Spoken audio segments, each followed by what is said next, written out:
마태복음 24장 29절에서 35절 말씀 묵상입니다. 그날 환난 후에 즉시 해가 어두워지며 달이 빛을 내지 아니하며 별들이 하늘에서 떨어지며 하늘의 권능들이 흔들리리라.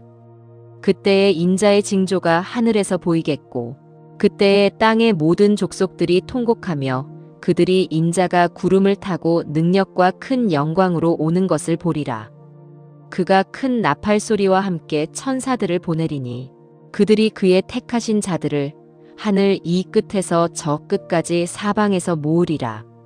무화과 나무의 비유를 배우라. 그 가지가 연하여지고 잎사귀를 내면 여름이 가까운 줄을 아나니 이와 같이 너희도 이 모든 일을 보거든 인자가 가까이 곧 문 앞에 이른 줄 알라. 내가 진실로 너희에게 말하노니 이 세대가 지나가기 전에 이 일이 다 일어나리라. 천지는 없어질지언정 내 말은 없어지지 아니하리라. 29절 그날 환난 후에 즉시 해가 어두워지며 달이 빛을 내지 아니하며 별들이 하늘에서 떨어지며 하늘의 권능들이 흔들리리라. 해가 어두워지고 달이 빛을 내지 않고 별들이 떨어지는 광경은 정말 무서운 광경입니다. 현대어 성경은 하늘의 권능들이 흔들린다는 것을 천체가 흔들린다고 번역하였습니다. 누가복음에는 이 광경에 사람들이 너무나 무서워서 기절할 것이라고 기록되었습니다. 이날은 온 세상이 심판받는 날입니다. 주님께서 재림하시는 날입니다. 한쪽은 환희하고 한쪽은 통곡하는 날입니다.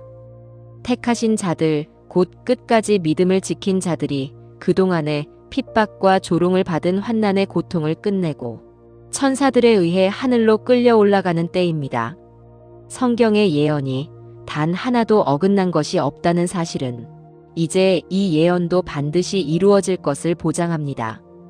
비록 자기 생애에는 큰 나팔 소리를 듣지 못할지라도 이 예언의 말씀을 믿고 산 자들은 복됩니다. 32절 무화과 나무의 비유를 배우라. 그 가지가 연하여지고 잎사귀를 내면 여름이 가까운 줄을 아나니. 주님께서는 무화과 나무의 비유를 배우라고 말씀하십니다. 즉 시대를 분별할 눈을 가질 것을 명령하신 것입니다. 그리스도인들이 시대를 읽는 눈이 없으면 주님의 재림을 대비할 수 없습니다.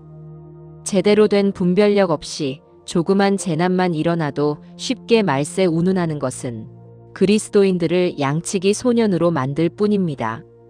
34절 내가 진실로 너희에게 말하노니 이 세대가 지나가기 전에 이 일이 다 일어나리라.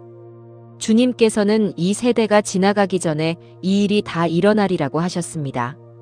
그런데 이 세대라는 말과 다 일어나리라는 말씀을 함께 사용하셔서 이 말씀은 난해 구절이 되었습니다. 예루살렘 멸망은 정말 그 세대가 담당했습니다. 정확한 성취입니다. 그러나 재림은 무려 2000년이나 지난 오늘까지 성취되지 않았습니다. 어떤 사람은 예수님께서 말씀하신 이 세대를 당시 세대가 아니라 무화과 나무가 잎사귀를 내는 세대로 해석했습니다. 그리고 무화과 나무는 이스라엘을 상징하기 때문에 그것을 이스라엘이 독립한 해인 1948년을 기점으로 보았습니다. 그리고 한 세대 남짓인 40년을 더해서 1988년 이내에 주님이 오신다고 했습니다. 제가 20대일 때 이러한 주장에 종종 흔들렸습니다. 우리는 무리한 해석을 시도할 필요가 없습니다. 언젠가는 주님의 이 말씀이 명쾌하게 이해될 것입니다. 그런데 이 세대가 지나가기 전에 이 일이 다 일어나리라라는 말씀의 한 가지 의도는 분명합니다. 주님께서는 우리가 자기 시대에 주님이 오실 것을 기대하며 살기를 원하신 것입니다. 그런 기대를 안고 산 사람들은 매우 훌륭하게 신앙생활을 했습니다. 그리고 죽을 때 기쁨으로 천국에 갈 수 있었습니다. 우리는 여전히 이 말씀을 우리의 생애에 적용하며 살아야 합니다.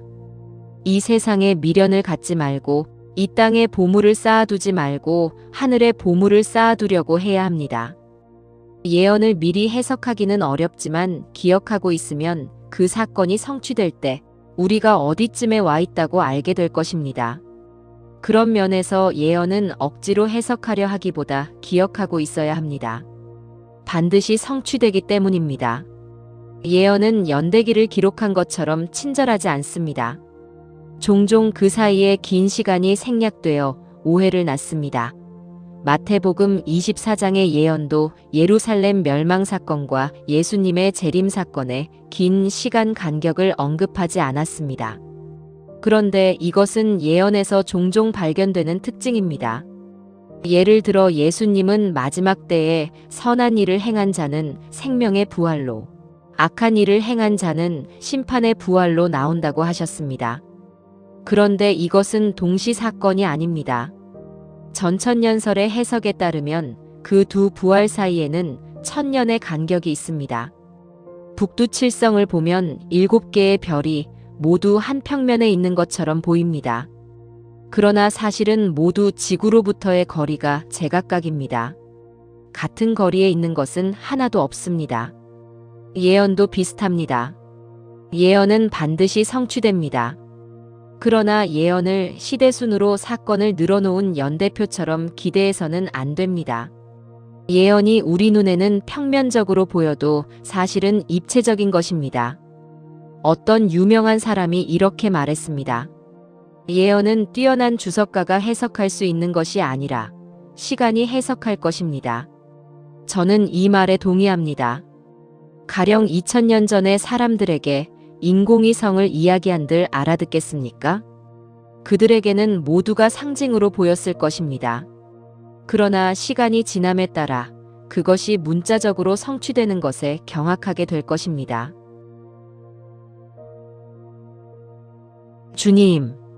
주님께서는 반드시 오십니다.